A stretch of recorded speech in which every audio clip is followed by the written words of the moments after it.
Hello everyone, this is Button Assassins here, and today we are going to look at another faction preview, which is our Zhang Lu Celestial Master, who is introduced in the current patch, which is patch 0.7. And today we are going to do the first preview for Zhang Lu, which is what is his main mechanics are, what are the diplomacy deals you can do. And for part 2, which is episode 2, maybe I'll be covering it tomorrow or something. We'll be focusing on their unique units, because Zhang Lu is considered as one of the faction who has some of the best treatment when it comes to faction unique units. So Zhang Lu is getting more than 30 units, if I'm not mistaken, because I've seen one of the previews shown by our modder. So yeah, because there are so many units which needs to be covered, so I've decided to just split the faction preview into one preview and another faction unit preview in another preview. So Zhang Lu's entire preview will take around 2 episodes to complete. So hopefully we'll be able to settle the score by tomorrow. And let us get into the game. Then we have to go in and check out what are the faction mechanics and stuff for Zhang Lu first.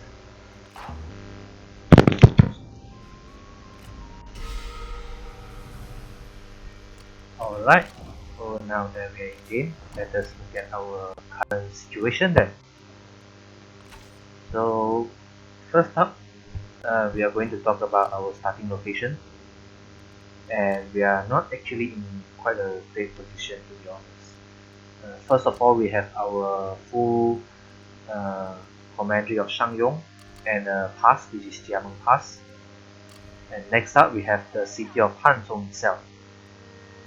Now, strategy wise, we are actually in a way encircled, I would say, when it comes to faction wise, because no matter where we go, you can clearly see that if we were to be at odds with Cao Cao, he can just straight up call in Xia Houyan and Ma Chao into the fight against you.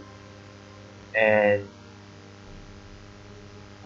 at your east, you have Liu Biao, who is actually in an alliance or coalition with Liu Bei, while in your south you have Liu Zhang, who potentially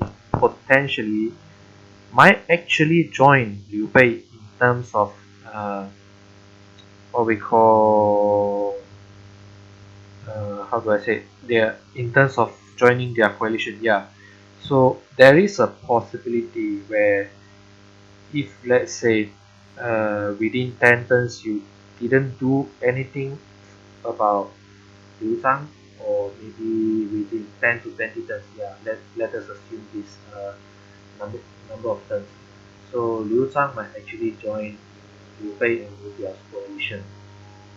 I think we can actually look at the diplomacy stats. And the Divine Empire, we have Cao Cao, we have Zhang Ba, we have Cao Ren, we have Han Sui and gang, and Alliance of the Cloud Soaring. Yeah, this is the alliance which is Liu Biao and Liu Bei.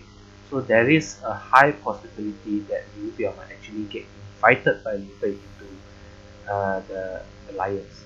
So you are actually in a way already encircled if you don't actually find a place to break through your current location.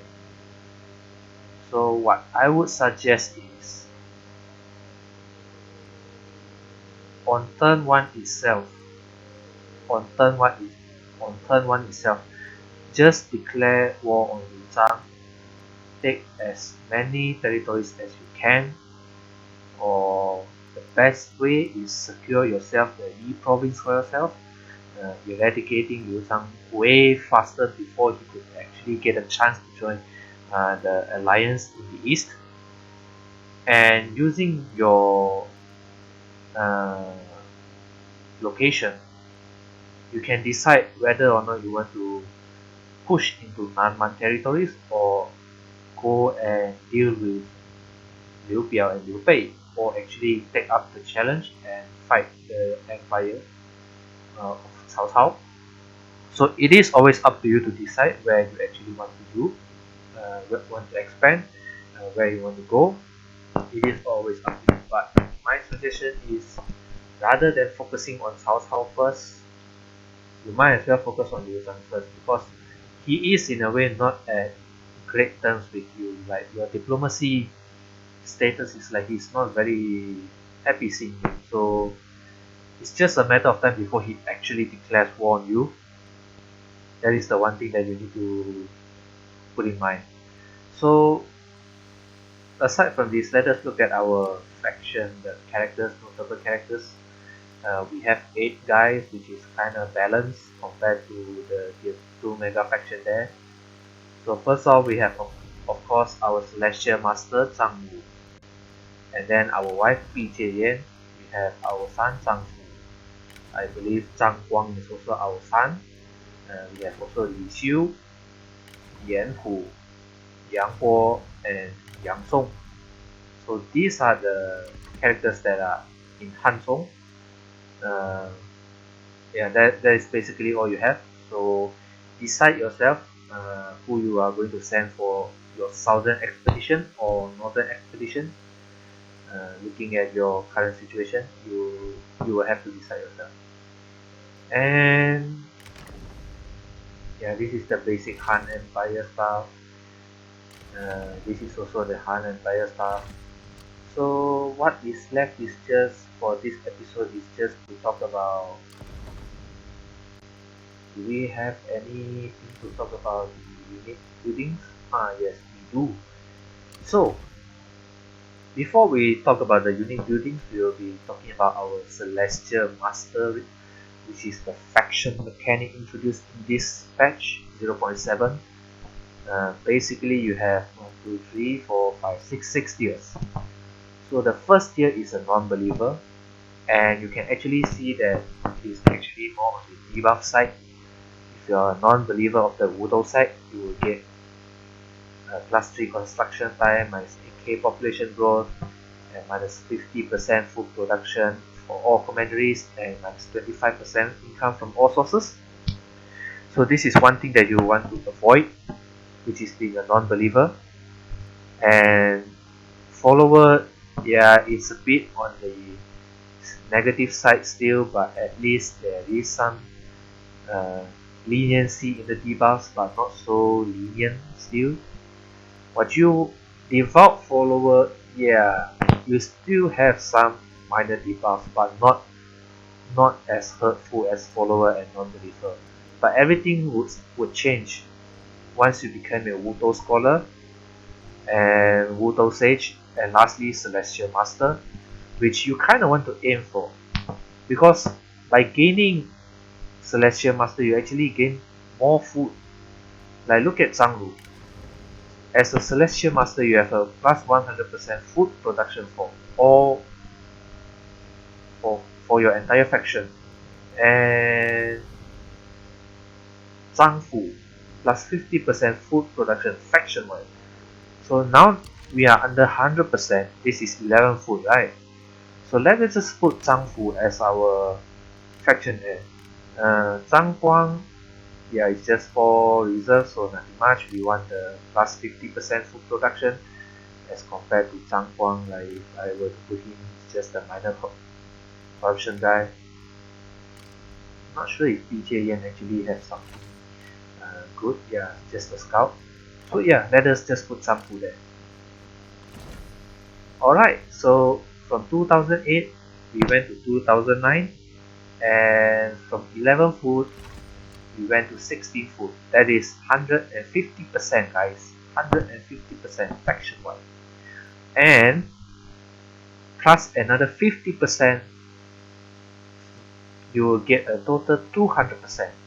So imagine if you have 150% plus 75% food production in all commanderies, that is total 200 and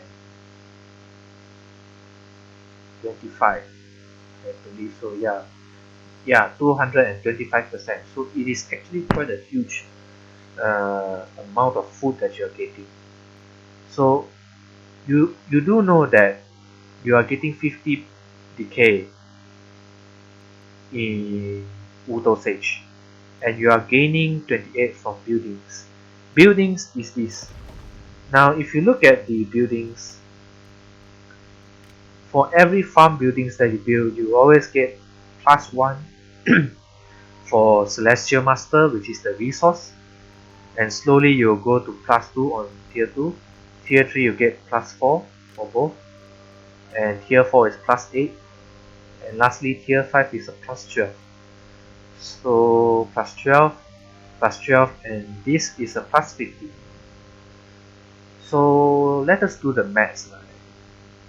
This is just for one commentary building, you know. Like imagine if I were to build Shang Yong +15 here. I'm not sure if Jiameng Pass has actually. Oh, the Jiameng Pass don't have. So Hanzhong another +15, so that is +30 total. +30 total, you actually under Wu dosage you get a -20. And if we were to go and get like Pasi, another +15, so 15, 15, 30, 45, Wudu another 15, so 45 +15, you get 50, 60, 60, so you are gaining a +10 celestial resource, and up here you have a -80. So if you were to secure yourself the entire Yi province and basically the Nanman territories, and you build up +15 or +12 every single commentaries, the buildings, like let me show, I believe it's not just one farm building which is providing the Celestial Master. Yeah, even granary gives you around 10.